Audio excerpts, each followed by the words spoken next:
Bom dia, hoje é terça-feira, 27 de abril de 2021 e hoje nós teremos mais uma avaliação, que será de História. Então, vamos à nossa revisão. Revisão: o tempo e a história, a contagem do tempo, os sujeitos da história, a pré-história, os primeiros povos do Brasil, a sociedade. São esses os conteúdos que nós vamos estar revisando agora nessa aula.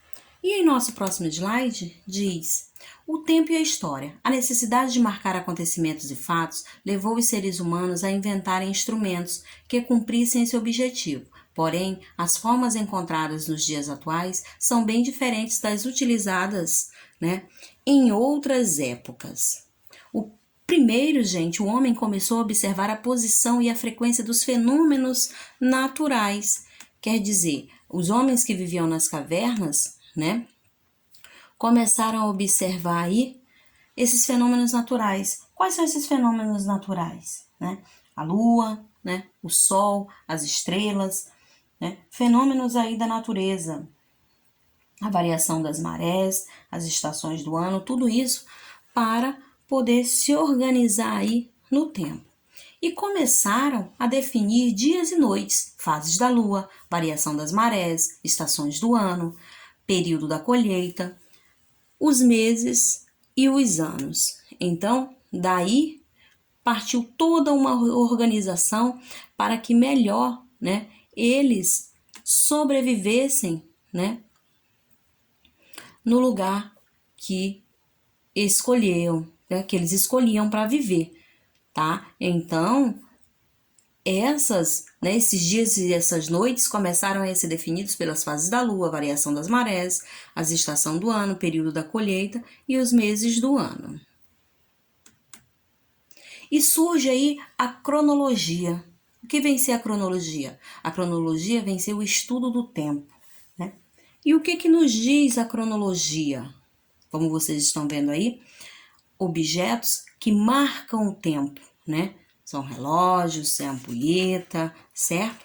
Que marcam aí o tempo. Aqui é um relógio solar, a ampulheta, E o relógio aí com ponteiros.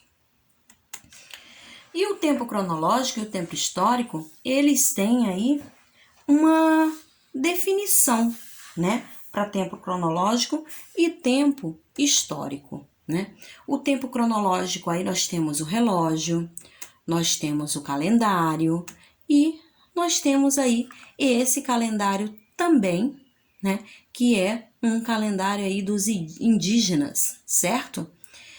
O tempo histórico, ele já nos apresenta, os acontecimentos da época, aí o descobrimento do Brasil, quando o homem foi à lua, faz parte da nossa história, E é a era aí dos dinossauros, certo? Então, vamos diferenciar aqui o tempo cronológico, relógio, calendário, Tempo histórico, quando os fatos aí, aconteceram, que é aquele que compreende os eventos, fatos, acontecimentos. Então, foram fatos aí, O homem indo à lua, o descobrimento do Brasil, são fatos aí históricos, então fazem parte do tempo histórico.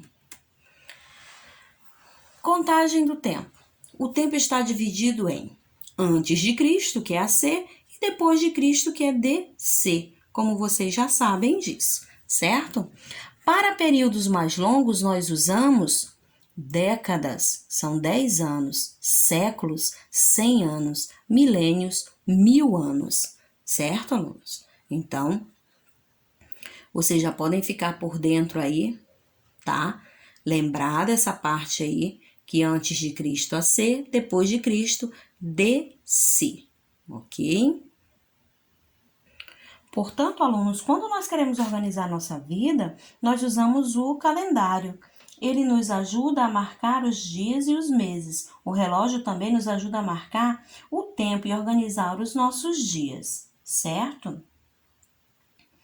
E de acordo com as crenças e necessidades, os humanos criaram diferentes formas de contagem do tempo, como vocês já viram, nós já conversamos sobre isso. E o calendário gregoriano, né, calendário de uso universal, introduzido, né, pelo Papa Gregório. Nesse calendário, a contagem dos anos iniciou com o nascimento de Cristo. Então, o calendário que nós usamos é o calendário gregoriano, tá? E só porque nós falamos aí no nascimento de Cristo, temos essa imagem aí também, eu vou lembrar para vocês que o nascimento de Cristo foi um acontecimento histórico, tá? De grande importância para os cristãos, pois marca o começo da era cristã. Assim, o tempo está dividido, como vocês já sabem, antes de Cristo e depois de Cristo. Ok, alunos? E nós falamos muito, né, em séculos.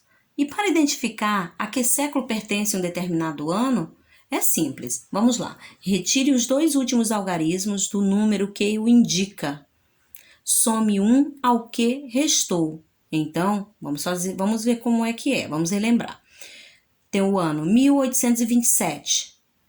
Eu tiro os 2 últimos algarismos, né, o 27, e somo 18, que foi o que restou, mais 1. Somando 18 mais 1 dá 19. Então, é o século 19. E eu vou ter que saber representar esse século 19 aqui, que é X e X. Quando o ano terminar em 00, basta eliminar os 2 zeros. Eliminei, tá aqui 1500, ano do descobrimento, 1500. Elimino os 2 zeros, sobrou quem? 15. Se sobrou 15, então é século 15. Ok, alunos? Então, é muito simples e vocês também já fizeram isso várias vezes nas atividades. Vamos falar agora sobre os sujeitos da história. Por muito tempo, apenas textos escritos, oficiais ou autenticados por algum governo ou autoridade eram considerados fontes históricas. Porém, a partir das primeiras décadas do século XX, outras fontes passaram a ser levadas em consideração, né? Qualquer vestígio deixado por sociedades humanas passou a ser considerado um objeto de estudo válido para estudar o passado. E aí vocês estão vendo essas pessoas que fazem essas escavações, né? Que eles começaram aí, né, a descobrir as coisas e tudo passou a ser estudado, começou a fazer parte da nossa história, né? Então, nós temos aí os sujeitos, tá, da história. Então, devemos valorizar toda e qualquer experiência, os atos corriqueiros de pessoas comuns que passam desapercebidas dia após dia, pois assim como um personagem ilustre de livro, todas elas podem ser fonte de reflexão sobre o passado e o presente. Tá? Então, alunos, essa noção ela permanece até os dias de hoje. Praticamente, tudo que uma pessoa faz, os lugares por onde ela passa, os objetos que usa, podem ser considerados uma fonte histórica. Apesar dessa abertura, ainda permanece a importância dos documentos escritos. Mas eles foram ressignificados, ou seja, em vez de se estudar apenas como documento, né, nos diz o que um documento nos diz, sem contestar, olhamos o objeto de estudo e nos perguntamos: quem o escreveu? Quem o escreveu assim? Ou só existe essa versão da história? Ou ainda, o que queriam as pessoas que escreveram com esse documento? O documento oficial atestado por um governo conta apenas a história de determinada classe social, esquecendo dos pobres, né? Como a gente sabe que muitas vezes vai falar da história, você fala dos povos que tinham dinheiro, que tinham bens, e os pobres acabam ficando no esquecimento. E aí deixam de fazer parte aí, deixam de ser objeto de estudo, né, das demais classes sociais. E dentro de tudo isso eu tenho os tipos de documento histórico. Que tipo de documento histórico é esse? Eu tenho os documentos escritos, né, que são cartas, registros, bilhetes, narrativas, livros e jornais. Documentos não escritos, eu tenho aí, né, as esculturas, eu tenho pinturas, eu tenho rótulos, né? E documentos arquitetônicos, eu tenho aí pontes, eu tenho estações de trem, eu tenho casas, prédios, enfim. Então, os tipos de documento histórico são documentos escritos, documentos não escritos e documentos arquitetônicos. Chegamos agora, alunos, do período da pré-história, né? A pré-história compreende alguns importantes períodos. O primeiro deles é o período paleolítico e seguido do período neolítico e idade dos metais. Então, os períodos paleolítico, período neolítico e a idade dos metais, como vocês estão vendo aí, né, nessas imagens. Então, a pré-história, ela compreende esses períodos, ela se forma com esses períodos aí que vocês estão vendo. Então, alunos, esses homens aí, né, das cavernas, como vocês estão vendo, né, chamados também de pré-históricos ou homens das cavernas, né, eles vestiam roupas feitas com peles de animais, né? Eles faziam fogueira para aquecer e espantar os predadores.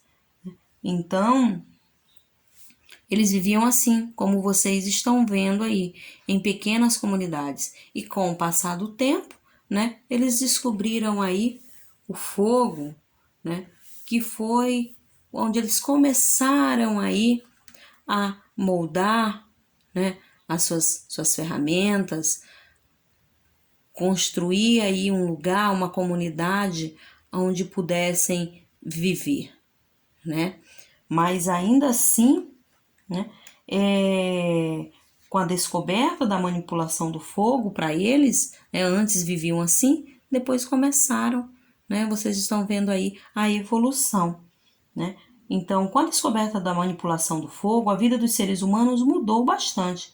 Agora eles podiam se aquecer, né? Eles podiam não ficavam dependendo somente de agasalhos de pele, eles iam ter luz, né? Eles podiam assustar aí os predadores, né, que viessem invadir. Com a descoberta do fogo também eles começaram a cozinhar a carne, né, que se tornavam aí mais saborosa, né? E aí o homem começou a fazer muitas observações a partir desse momento aí, tá? A partir desses períodos aí, que foi seguido o período paleolítico, período neolítico e a idade dos metais. E ainda assim, esses homens aí começaram a observar, pela sua própria observação, aprenderam que as sementes que infiltravam no solo, elas germinavam e viravam plantas que davam frutos. Então aí eles começaram a perceber que dali eles poderiam tirar também alimentos. Passando para outro conteúdo, nós vamos falar sobre os primeiros povos do Brasil, que são os povos sambaquis, né? Que vocês já estão aí por dentro também desse assunto, vamos estar relembrando. O que eu posso dizer dos povos sambaquis para vocês é que esse povo, eles se instalavam aí no litoral brasileiro, né? Povos pré-históricos, principalmente entre o Espírito Santo e o Rio Grande do Sul, chamados de povos sambaquis, certo, alunos? E esses povos, eles tinham hábitos alimentares, eles comiam animais obtidos pela caça, como as antas, as tartarugas, os macacos, né, encontrados em manguezais, e pescados do mar, como peixes, tubarões, tartarugas marinhas, golfinhos, baleias, né, e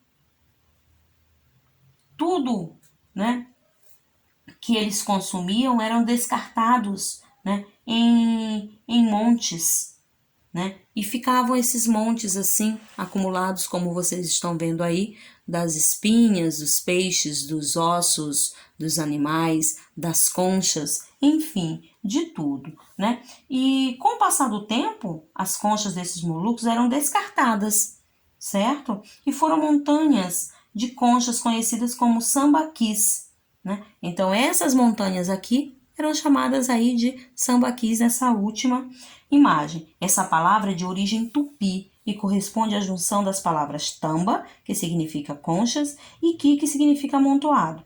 Como são produtos de ação humana, tinham formas e tamanhos variados, tá?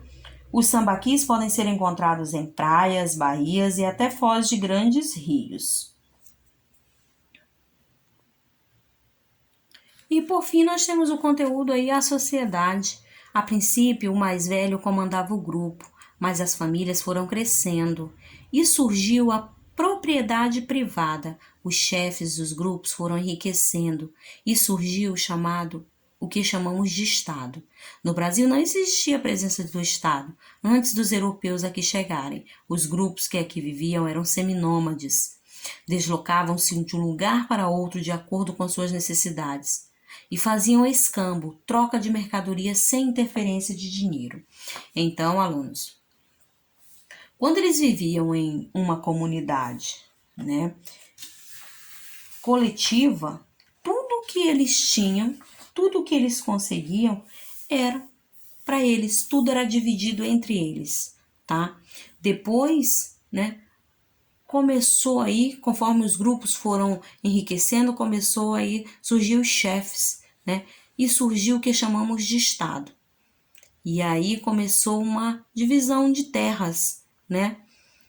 E nessa época no Brasil não existia a presença do Estado, né? Antes dos europeus aqui chegarem. Então, depois que os europeus chegaram, foi que começaram, né? E aí começaram a dividir esses grupos que viviam, que eram seminômades. Por que eles eram seminômades? Porque eles se deslocavam-se de um lugar para outro de acordo com as suas necessidades. De acordo com a necessidade, ele se deslocava, ia para um lugar, procurava outro, aqui não estava bom, ele ia para outro, né? E sempre procurando aí lugares perto, né? Onde tivesse água em abundância, né? Que era mais prático para eles, tá? Porque eles precisavam buscar alimentos, tá? Então, os rios aí eram fundamentais para eles. E tinham também aí, como eles não tinham dinheiro, uma moeda própria, né? Assim como nós temos o nosso real, eles não tinham dinheiro. Então, eles faziam a prática de quê? Do escambo, né? Que é a troca de mercadoria sem interferência de dinheiro. Então, não tinha dinheiro. Eles trocavam uma coisa pela outra, tá? Então, eram alimentos, como galinhas, raízes, enfim, tudo que eles achavam que era úteis, né? Ah, é útil para mim, eu preciso disso, mas não tenho, então eu vou trocar com a outra pessoa que tem. Então, isso era o escambo, a troca de mercadoria sem interferência de dinheiro. Então, alunos, a nossa revisão de história se encerra aqui. A todos vocês uma boa prova, tá? Fiquem calmos, concentrados e façam uma excelente prova. Beijos, fiquem com Deus e até amanhã.